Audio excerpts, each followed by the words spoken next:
আসসালামু আলাইকুম।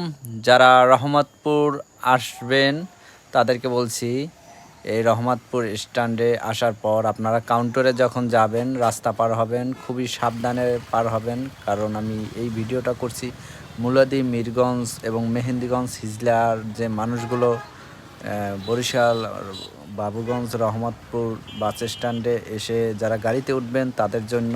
কারণ রাস্তার ওপারেই গাড়ি, আপনাদের অটো, মাহিন্দ্রা বাস ওপারেই রাস্তার মানে পূর্ব পাশে পার্কিং করে নামিয়ে দেয়। তারপর আপনারা রাস্তা পার হয়ে পশ্চিম পাশে কাউন্টারে যান। তো সেই ক্ষেত্রে বলতেছি, আপনারা অতি সাবধানে একটু সময় নিয়ে তারপর রাস্তা পার হবেন।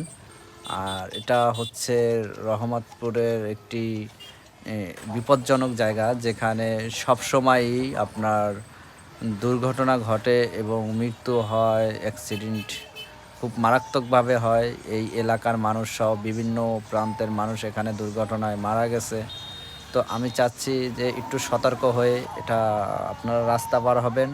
আশা করি এটা অতি দ্রুত একটি ওভারব্রিজের ব্যবস্থা হয়ে যাবে। ভালো থাকবেন, সুস্থ থাকবেন, নিরাপদে থাকবেন। আপনার যাত্রা হোক আনন্দময় এবং আরামদায়ক। আসসালামু আলাইকুম।